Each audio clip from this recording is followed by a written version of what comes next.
안녕하세요. 사랑하는 성도님, 은혜의 주님이 우리와 함께 하십니다. 우리와 함께 하시는 주님을 찬양합니다. 기도합시다. 사랑의 주님, 감사합니다. 오늘도 저희들에게 새날을 주시며 또 말씀으로 초청하여 주시니 감사합니다. 오늘도 저희들의 마음이 주님의 말씀으로 충만하여지고 또 주님의 선하신 인도하심 따라서 살아갈 때 하나님 주시는 평안함과 기쁨과 소망이 넘치는 복된 하루가 되게 하여 주시옵소서. 저희들의 삶에 많은 위기와 아픔과 질병과 어려움이 있습니다. 그러나 이러한 모든 어려움 속에서도 하나님의 말씀 따라 살아가는 저희들의 삶이 주님의 선하신 인도하심으로 승리를 향해 나아갈 수 있도록 인도하여 주시고 성령님의 은혜와 능력으로 용기 잃지 않도록 믿음 잃지 않도록 주님을 예배함을 멈추지 않도록 잡아주시옵소서. 예수님 이름으로 기도합니다. 아멘. 네, 오늘 말씀은 룻기 2장 1절에서 13절입니다. 나오미의 남편 엘리멜렉의 친족으로 유력한 자가 있으니 그의 이름은 보아스더라. 모압 여인 룻이 나오미에게 이르되 원하건대 내가 밭으로 가서 내가 누구에게 은혜를 입으면 그를 따라서 이삭을 줍겠나이다 하니 나오미가 그에게 이르되 내 따라 갈지어다 하매 룻이 가서 베는 자를 따라 밭에서 이삭을 줍는데 우연히 엘리멜렉의 친족 보아스에게 속한 밭에 이르렀더라. 마침 보아스가 베들레헴에서부터 와서 베는 자들에게 이르되 여호와께서 너희와 함께 하시기를 원하노라 하니 그들이 대답하되 여호와께서 당신에게 복 주시기를 원하나이다 하니라. 보아스가 베는 자들을 거느린 사환에게 이르되 이는 누구의 소녀냐 하니 베는 자를 거느린 사환이 대답하여 이르되 이는 나오미와 함께 모압 지방에서 돌아온 모압 소녀인데 그의 말이 나로 베는 자를 따라 단 사이에서 이삭을 줍게 하소서 하였고 아침부터 와서는 잠시 집에서 쉰 외에 지금까지 계속하는 중이니이다. 보아스가 룻에게 이르되 내 딸아 들으라. 이삭을 주우러 다른 밭으로 가지 말며 여기서 떠나지 말고 나의 소녀들과 함께 있으라. 그들이 베는 밭을 보고 그들을 따르라. 내가 그 소년들에게 명령하여 너를 건드리지 말라 하였느니라. 목이 마르거든 그릇에 가서 소년들이 길어온 것을 마실지니라 하는지라. 룻이 엎드려 얼굴을 땅에 대고 절하며 그에게 이르되 나는 이방 여인이거늘 당신이 어찌하여 내게 은혜를 베푸시며 나를 돌보시나이까 하니 보아스가 그에게 대답하여 이르되 내 남편이 죽은 후로 내가 시어머니에게 행한 모든 것과 내 부모와 고국을 떠나 전에 알지 못하던 백성에게로 온 일이 내게 분명히 알려졌느니라. 여호와께서 내가 행한 일에 보답하시기를 원하며 이스라엘의 하나님 여호와께서 그의 날개 아래에 보호받으러 온 내게 온전한 상 주시기를 원하노라 하는지라. 룻이 이르되 내 주여 내가 당신께 은혜 입기를 원하나이다. 나는 당신의 하녀 중에 하나와도 같지 못하오나 당신이 이 하녀를 위로하시고 마음을 기쁘게 하는 말씀을 하셨나이다 하니라. 아멘. 자, 이제 오늘 말씀은 또 한 사람의 등장을 보여줍니다. 자, 1절이죠. 나오미의 남편 엘리멜렉의 친족으로 유력한 자가 있으니 그의 이름은 보아스더라. 자, 이제 오늘 본문에 보아스가 등장합니다. 이 보아스는 누구인가 하면 이 나오미의 그 죽은 남편이었던 엘리멜렉의 친족입니다.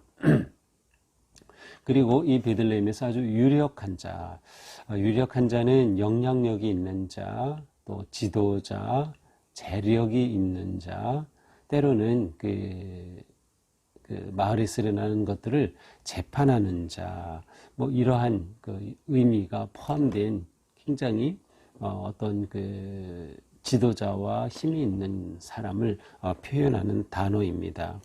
유력한 자, 그의 이름이 보아스다.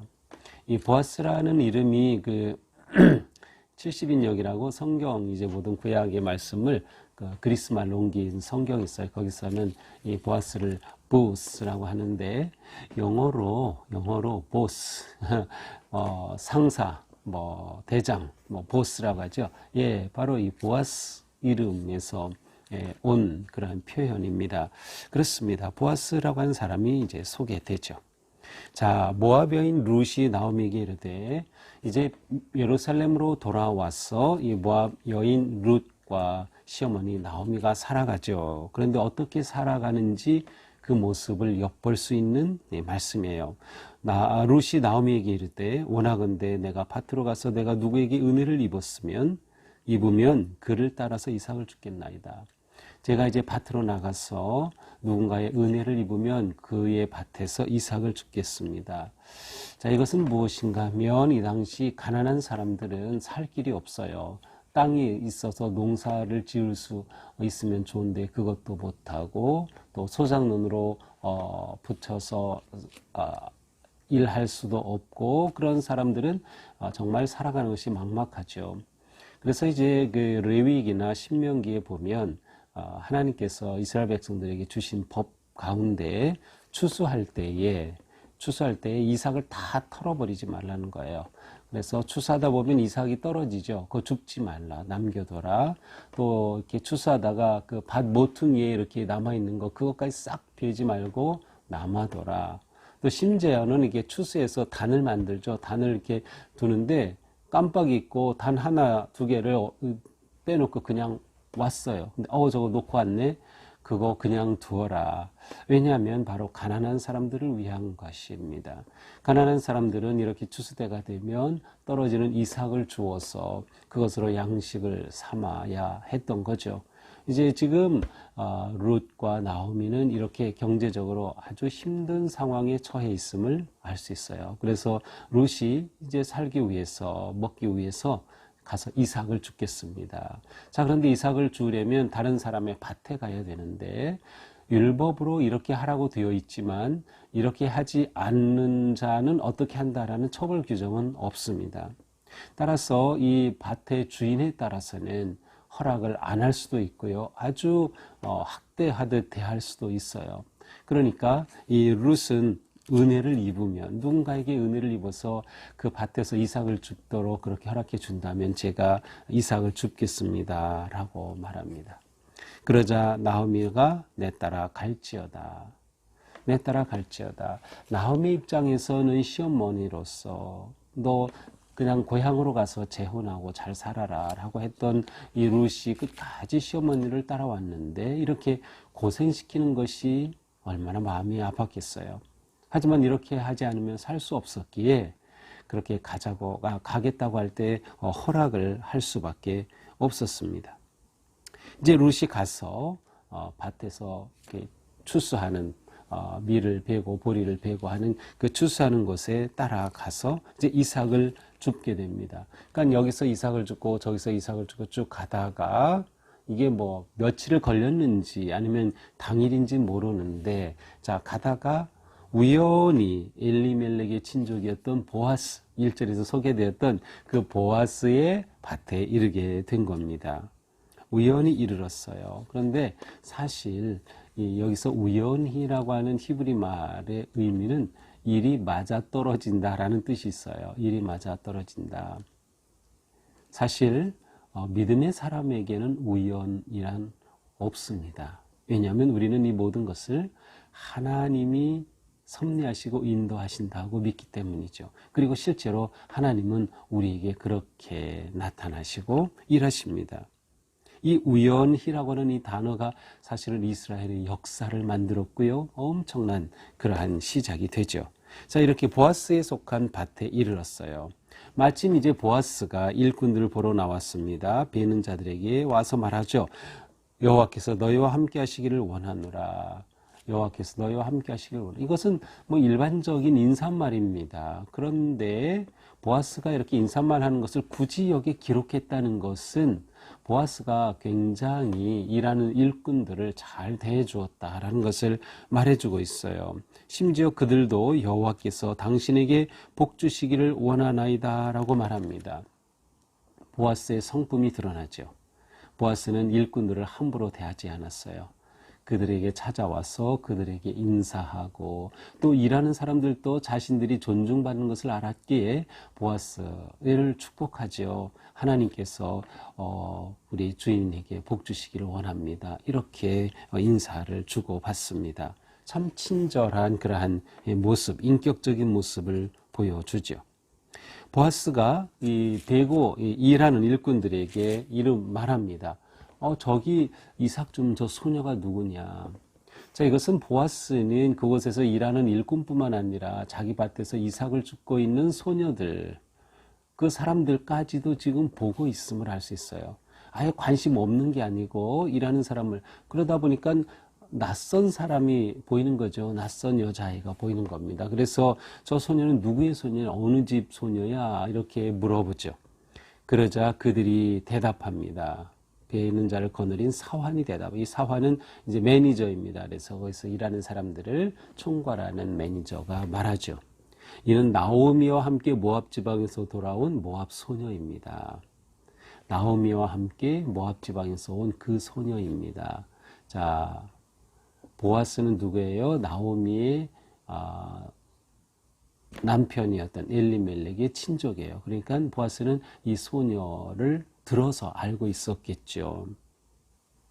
그의 말이 나로 베는 자를 따라 이 단사에서 이삭을 줍게 하소서 하였고 아침부터 와서 잠시 집에서 쉰 외에 지금까지 계속하는 중입니다. 이 사람이 나한테 와서 이삭을 줍게 해주십시오라고 요청을 했다는 겁니다. 그래서 허락을 한 거죠. 그래서 이삭을 줍는데 오전 내내 일하고 잠시 쉬었다간 또 다시 지금 계속 일하고 있다는 거예요. 이 룻이 얼마나 근면한가를 또한 보여주고 있습니다. 그래서 이제 보아스가 이 룻에게 말합니다. 내 딸아 들어라. 자, 내 딸아. 이 표현은 굉장히 다정하고 친절한 표현이죠. 이것을 통해서 우리는 무엇을 할 수 있는가 하면 앞에서 이 소녀는 모압 소녀입니다라고 할 때 이방 소녀라는 뜻이에요. 이방 소녀, 이스라엘 백성들은, 이방인들은 아주 천히 여기죠. 멀리하죠. 이방에서 온 소녀이니 얼마나 하대 받을 수 있는 겁니까? 그런데 보아스는 내 딸이라고 불러줘요. 모압 소녀다. 이미 이제 누구인지 알게 되었죠. 내 딸이라고 불러줘. 받아주는 겁니다. 이방 여인인데 이 이스라엘 공동체, 베들레헴에 있는 이 공동체 안에 받아주는 거예요. 내 딸아. 또한 내 딸아라고 말할 수 있는 것은 보아스의 나이가 많다는 것을 알 수 있어요. 아마도 이때 룻은 10대 후반이었을까요? 이 나오미가 모압으로 간 지 10년 만에 되돌아왔습니다. 가서 모압 여인을 아내로 맞았죠. 그 당시에 보통 15세경에 결혼을 했다고 하니까 대략 생각해 보면 아마 룻은 10대 후반, 20대 초반에 아주 어린 그러한 소녀였습니다. 그렇다면 그 소녀를 딸이라고 부를 정도의 나이라면 적어도 40대는 되었겠죠. 그러니까 바로 이러한 표현을 통해서 우리는 보아스에 대해서 좀 더 알 수 있게 됩니다. 뭐라고 말합니까? 이삭을 주러 다른 밭으로 가지 말라. 아마 보아스가 가진 땅이 많이 있었던 것 같아요. 다른 데로 가지 말고 여기서 떠나지 말고 나의 소녀들과 함께 있으라. 자, 여기서 이삭 주는 그러한 다른 소녀와 함께 너는 내 밭에서 계속 이삭을 주어라 라고 말하는 거죠. 이 소녀들과 함께 있으라. 이게 함께 있으라라는 단어는 사실 우리가 1장 몇 절이죠. 14절에서 보았던 나오미가 너희들 이제 친족으로 돌아가라고 했을 때 오르바는 돌아갔는데 이 룻은 돌아가지 않고 어머니를 붙쫓았다고 했어요. 이 붙쫓았다는 그 똑같은 단어입니다. 그래서 여기서는 함께 있으라라는 그런 표현으로 번역이 된 거죠. 붙쫓았다는 뜻이에요. 그러니까 시어머니를 바짝 붙쫓았다는 함께 있었던 이 룻에게 보아스는 바로 여기에서 함께 있으면서 이삭을 주라고 말한 것입니다. 그들이 베는 밭을 보고 그들을 따르라. 이제 일꾼들이 계속 베고 나갈 때 그들을 쭉 따라가면서 이삭을 주라는 겁니다. 그 소년들에게 명령하여 너를 건드리지 말라 하였느니라. 보아스는 이 룻을 보호해주고 있어요. 행여나 일꾼들이 이 이방에서 온 소녀라고 해서 찝적대고 심지어 뭐 추행할 수도 있고 괴롭힐 수도 있어요. 그런데 그렇게 하지 못하도록 단단히 일러두었다는 겁니다. 이 얼마나 고마운 일입니까? 룻이 염려하는 그 모든 것들 다 보호하고 막아주고 있어요. 더 나아가서 목이 마르면 여기에 소년들이 길어온 것을 내가 마셔라. 목마를 때 여기서 와서 마시라. 감히 어떻게 이방 소녀가 일꾼들 틈에 끼어서 물을 마시겠어요. 근데 그렇게 다 마시도록 허락해주고 또 일꾼들에게 그렇게 명령해 놓는 것입니다. 룻에게 필요한 것이 무엇인지 알았어요. 그래서 보아스는 룻을 보호해주고 그를 이렇게 품어줍니다. 자, 이러한 보아스에 대해서 룻은 감동할 수밖에 없죠. 그래서 그 앞에 얼굴을 따고 땅에 대고 절하면서 말합니다. 저는 이방 여인인데 어찌하여 내게 은혜를 베풀고 나를 돌보시나이까. 어찌하여 내게 은혜를 베풀고. 어제 봤죠. 헤세드. 룻기 전체에 관통하는 가장 큰 주제입니다. 은혜입니다. 헤세드. 어떻게 저에게 은혜를 이렇게 베풀어 주시고 돌봐 주십니까? 그러자 보아스가 말합니다. 내 남편이 죽은 후로 친족이기 때문에 이 나오미 가족이 모압에서 어떻게 살았는지 다 알고 있었던 거죠. 네 남편이 죽은 후로 내가 시어머니에게 행한 것 모든 것과 부모와 고국을 떠나 전에 알지 못하던 백성에게 온 일이 내게 분명히 알려졌느니라. 네가 효도했던 그 모든 것 나가 이미 다 들어서 알고 있어 라고 말하는 겁니다.